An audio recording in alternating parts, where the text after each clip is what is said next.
नमस्कार दर्शक बंधु आपण समस्त को मो चैनल को पुणी थे स्वागत करुच्ची। दर्शक बंधु आमे समस्ते जानी जे जुलाई 20 रविवार जहाँकि आमे ताहाको आषाढ़ पूर्णिमा बोली भाबुचे एवं यही आषाढ़ पूर्णिमा दिन आउ दुईटी पूर्णिमार नाम मध्य दिया जायछि जहाँकि गुरु पूर्णिमा एवं एही पूर्णिमा दिन व्यासदेव जन्म ग्रहण करथिले बोली एही पूर्णिमार आउ गोटे नाम हेउची व्यास पूर्णिमा। एही आषाढ़ पूर्णिमा जुलाई 20 संध्या 6 जुलाई 21 3:47 पर्यंत रहुची। एही आषाढ़ पूर्णिमा रे जदि आपण माने निज गुरु को एही परि भाबरे पूजा करती तेबे आपणकर समस्त दुख कष्ट दूर हो जाए। जीवन रे किछि थाउ किबा न थाउ जदि गुरुंकर आशीर्वाद नथिबो तेबे आमे जहा मर्दे चाहिबा से सबरे विफल होई जिवे। दर्शक बंधु आपण जदि मुकेश अंबानी कर पुओंकर बाहाघरर वीडियो किबा फोटो देखिथिबे सेथिरे देखिथिबे मर्दे से निजर गुरु को मध्य आमंत्रण करथिले एवं गुरुंकर जेतेबेले आगमन होइथिले तांको बाहाघर रे केते आदर केते सत्कार रे सहकारे से निजर एक सुंदर आसन सुंदर जगह से मानको पई रखिथिले एवं किपरि से मानकर पूजा करथिले आपण निश्चय देखिथिबे मुकेश अंबानी कर बाहाघर वीडियो रे।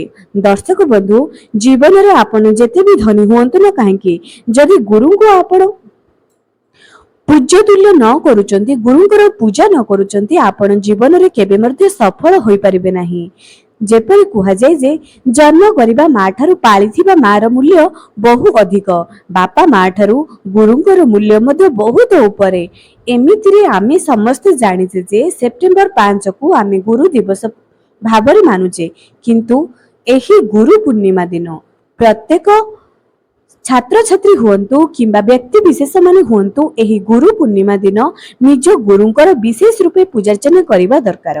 सेप्टेम्बर 5 रे तो छात्र छात्री माने निज स्कूल को जाई गुरु दिवस पालन करिथांती किंतु एही गुरु पूर्णिमा दिन आमे निजर इष्ट को पूजा करिबा दरकार। आमे जाहाको निजर गुरु भाबी से देवदेव महादेव हुंतु किंबा जे कोनोसी भी गुरु से आपण निजर बापा मां को भी भावंत ना काहेकि किंतु एही दिन आपण विशेष करी पूजा करिबा दरकार।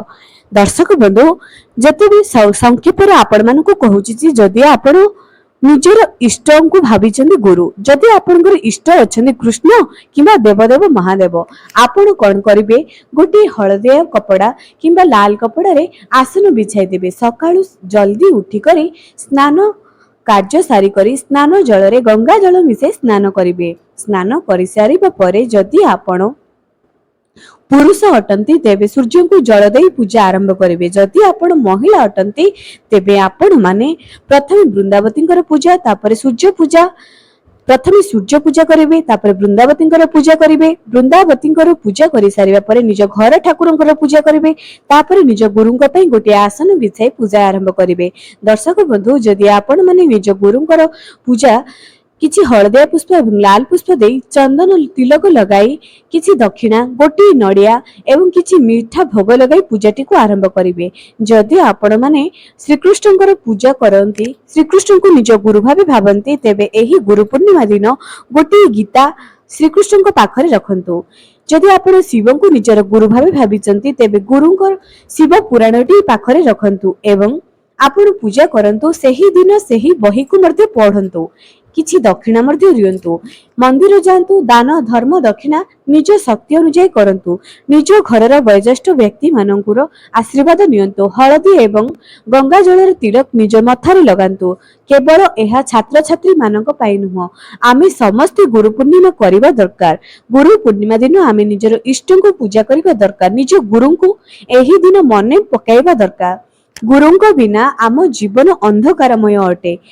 आपण जाहाको भी गुरु भावंतु न काहेकि तांको पाई एही दिनटी समर्पण करंतु एवं मने रखंतु जे एही दिन आपण केउ जिनिस को खाइबे नाही। मने रखंतु एही दिन आपण माने आमिष खांतु नाही।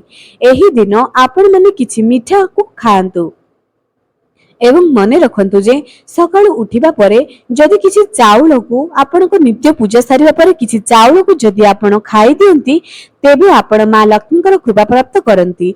एही पूर्णिमा लक्ष्मी नारायण को मध्ये समर्पण करा जायछि। लक्ष्मी नारायण को ପୂର୍ଣ୍ଣିମା ଅତ୍ୟନ୍ତ ପ୍ରିୟ ଅଟେ। ଏହି ପୂର୍ଣ୍ଣିମା ଦିନ ଯେ ବିଶେଷ କରି ମା ଲକ୍ଷ୍ମୀଙ୍କର ପୂଜା କରିଥାଏ ସେ ଜୀବନରେ କେବେ ମଧ୍ୟ ଧନର ଅଭାବ ଲାଗି ରହିନଥାଏ। ସେ ଜୀବନରେ ବହୁତ ଉନ୍ନତି କରିଥାଏ। ଦର୍ଶକ ବନ୍ଧୁ, ଏହି ପୂର୍ଣ୍ଣିମାଟି ଦେବଦେବ ମହାଦେବଙ୍କ ହୁଅନ୍ତୁ କିମ୍ବା କୃଷ୍ଣ ହୁଅନ୍ତୁ କିମ୍ବା ଲକ୍ଷ୍ମୀ ନାରାୟଣ କିମ୍ବା ଆପଣଙ୍କର ଯେକୌଣସି ବି ଭଗବାନଙ୍କୁ ଆପଣ ନିଜ ଗୁରୁ ବୋଲି ଭାବନ୍ତୁ ନା କାହିଁକି, ଏହି ଦିନ ଆପଣମାନେ ନିଜ ଜୀବନର ଉନ୍ନତି ପାଇଁ ନିଶ୍ଚୟ ପୂଜା କରନ୍ତୁ ଏବଂ ମନେ ରଖନ୍ତୁ ଯେ ଆପଣ ଯାହାକୁ ବି ଗୁରୁ ଭାବି ଏହି ଦିନ ପୂଜା କରିବେ ସେମାନଙ୍କୁ ନିହାତି ନିଜ ମନର ସହିତ ସମର୍ପଣ ରୁହନ୍ତୁ। ଯେଉଁ ଦକ୍ଷିଣା ଆପଣ ଗୁରୁଙ୍କ ପାଖରେ ରଖିବେ, କିଛି ଘିଅର ଦୀପ ରଖନ୍ତୁ। ସେହି ଦକ୍ଷିଣାକୁ ସନ୍ଧ୍ୟା ହୋଇଯିବା ପରେ ନେଇକରି କୌଣସି ଗରିବ ଅସହାୟ ବ୍ୟକ୍ତିଙ୍କୁ ଦେଇ ଦିଅନ୍ତୁ ଏବଂ ଏହି ଦିନ ମନ୍ଦିରକୁ ତ ନିଶ୍ଚୟ ଯାଆନ୍ତୁ। ସମୟ ବାହାର କରି ପୂଜା ପର୍ବ ଦିନ ମାନଙ୍କରେ ମନ୍ଦିର ଯିବା ଅତ୍ୟନ୍ତ ଭଲ ଏବଂ ଶୁଭ ମନେ କରାଯାଇଛି। ଦର୍ଶକ ବନ୍ଧୁ, ମନେ ରଖନ୍ତୁ ଯେ ଗୁରୁ ପୂର୍ଣ୍ଣିମା ଦିନ ନିଜ ଘରର ବୟୋଜ୍ୟେଷ୍ଠ ବ୍ୟକ୍ତିମାନଙ୍କୁ ଗାଳିଗୁଲଜ କରନ୍ତୁ ନାହିଁ, କାହାକୁ ଅସଦାଚରଣ କରନ୍ତୁ ନାହିଁ। ନିଜ ଛୁଆମାନଙ୍କୁ ମଧ୍ୟ ଏହି ଜିନିଷଟି ଶିଖାଇ ଦିଅନ୍ତୁ। ଗୁରୁ ପୂର୍ଣ୍ଣିମା ପ୍ରତ୍ୟେକ ଜୀବନରେ ବହୁତ କିଛି ନୂଆ ଆଣିଥାଏ। ତେଣୁ ଯଦି ଆପଣ ଜୀବନରେ କିଛି ପାଇବା ପାଇଁ ଚାହୁଁଛନ୍ତି ତେବେ ଏହି ଗୁରୁ ପୂର୍ଣ୍ଣିମା ଦିନ ନିଜ ଗୁରୁଙ୍କର ବିଶେଷ କୃପା ପ୍ରାପ୍ତ କରନ୍ତୁ। ଯଦି ଆପଣ ଗୁରୁଙ୍କର କୃପା ପାଇବେ 33 କୋଟି ଦେବୀ ଦେବତା ମଧ୍ୟ ଆପଣଙ୍କ ଉପରେ ସନ୍ତୁଷ୍ଟ ହେବେ। ଯଦି ଜୀବନରେ ବହୁତ କିଛି ଆଶା ରଖିଛନ୍ତି ତେବେ ଏହି ଗୁରୁ ପୂର୍ଣ୍ଣିମା ଦିନଟିକୁ ବହୁତ ସୁନ୍ଦର ଭାବରେ କଟାଇ ଦିଅନ୍ତୁ। ଏହି ଗୁରୁ ପୂର୍ଣ୍ଣିମା ଦିନ ମଦ୍ୟପାନ କରନ୍ତୁ ନାହିଁ।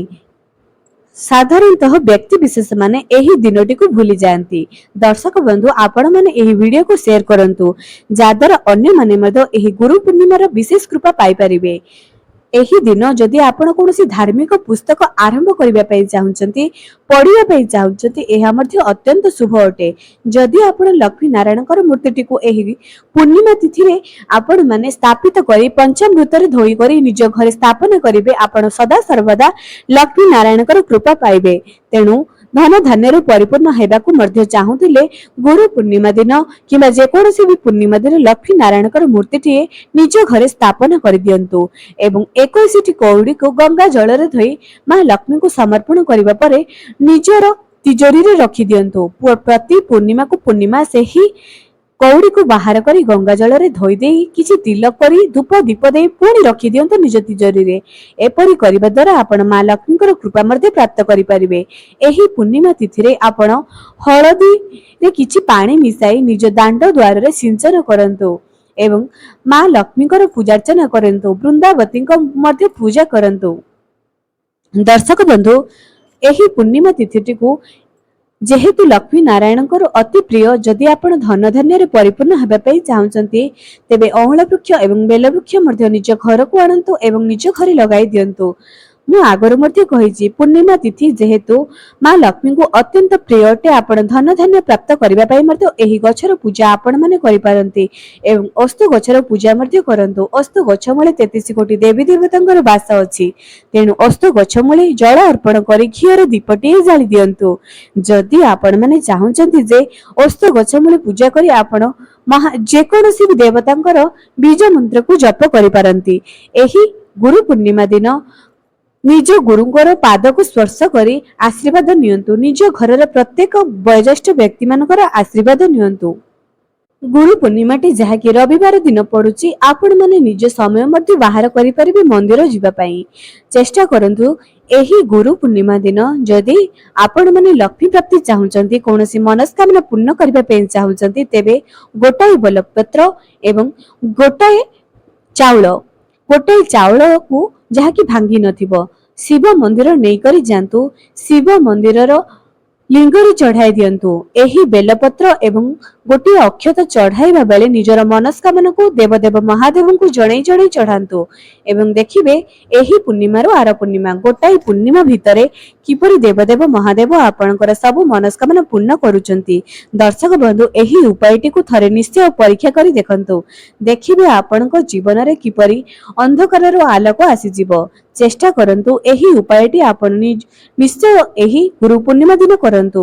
ପୂର୍ଣ୍ଣିମା ଦିନ ନିଶ୍ଚୟ କିଛି ଭଲ ମୁହୂର୍ତ୍ତ ଅଛି। ସେଥିପାଇଁ ତ ପୂର୍ଣ୍ଣିମା ଦିନ ବହୁତ କିଛି କରିବାର ସୁଯୋଗ ଆପଣମାନେ ପାଇପାରିଛନ୍ତି। ଯଦି ଆପଣମାନେ ନିଶ୍ଚୟ ଭଲ କିଛି ନିଜ ଜୀବନରେ ପାଇବା ପାଇଁ ଚାହୁଁଛନ୍ତି, ତେବେ ଏହି ଉପାୟ ସବୁକୁ ନିଶ୍ଚୟ କରନ୍ତୁ। ଦର୍ଶକ ବନ୍ଧୁ, ଆଜି ପାଇଁ ରହିଲି। ପୁଣି ଦେଖା ହେବ ଆଗାମୀ ଏକ ସୁନ୍ଦର ଭିଡିଓରେ।